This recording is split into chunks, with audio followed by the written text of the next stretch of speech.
It's showtime. Hey everyone, Django Fett here. So let's face it, 2021 was a shit year in gaming. Awful. There was like little to no games that came out that really came to mind. Couldn't even come up with 10. So here are 5 games that I enjoyed for 2021. Coming in number 5 is Halo Infinite.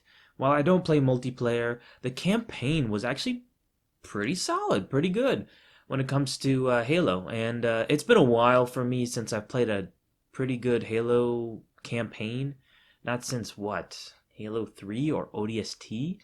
Yeah, it's been a while. But this one's a lot of fun because it incorporates a brand new open world mechanic into the game. And while the map is pretty small in comparison to open world games, it has just enough as there is plenty to do and plenty of stuff to do. For the campaign, for what you get in Halo Infinite, it's really good. And even playing on normal difficulty, it's pretty challenging. It's not an easy game to play, I must say, but it is a lot of fun, and I can't wait to see what they do with a co-op campaign regarding Halo Infinite. It should be interesting. Coming in number 4 is Hades.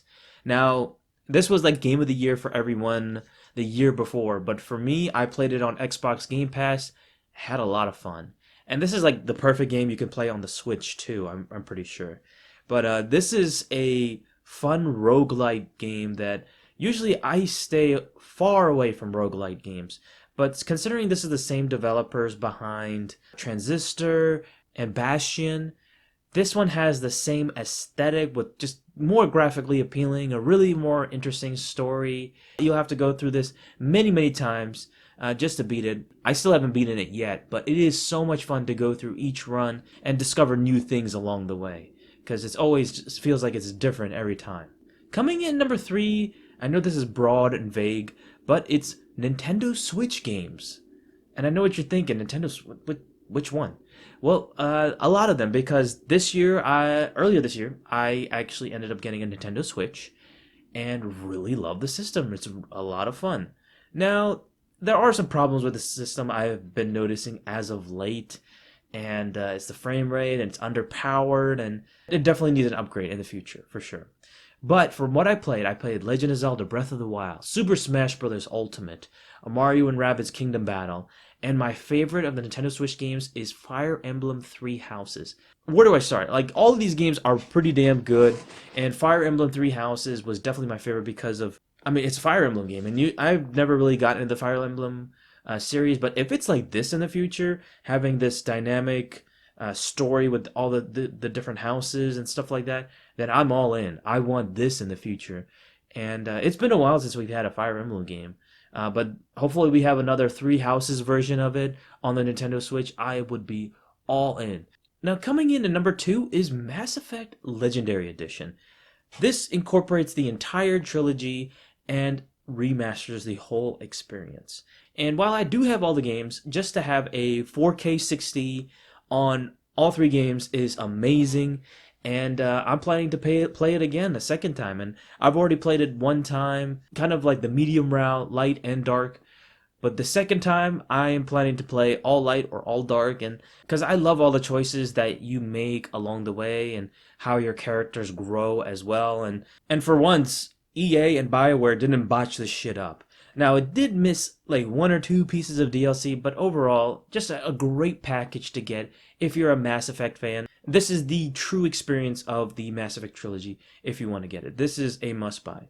And coming in number 1, another old game, but I couldn't get enough of it, is Total War Warhammer 2. Yes, I incorporated this game multiple times, but I was addicted to this game, and I'm still addicted to this game.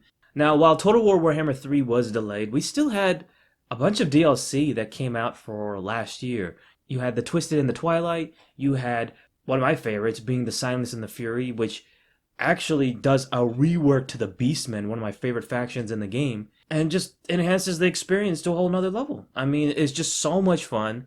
And with the mod scene as well, SFO being one of my favorites, you're going to rack hundreds of hours in this game. I mean, already I have like 2,000 hours, if not close to 2,000 hours. I mean, it's insane. Like, it just shows how much I freaking love this series so much with a passion. I love the Total War series, and Warhammer 2 is just, it's the best game of the Total War series by far.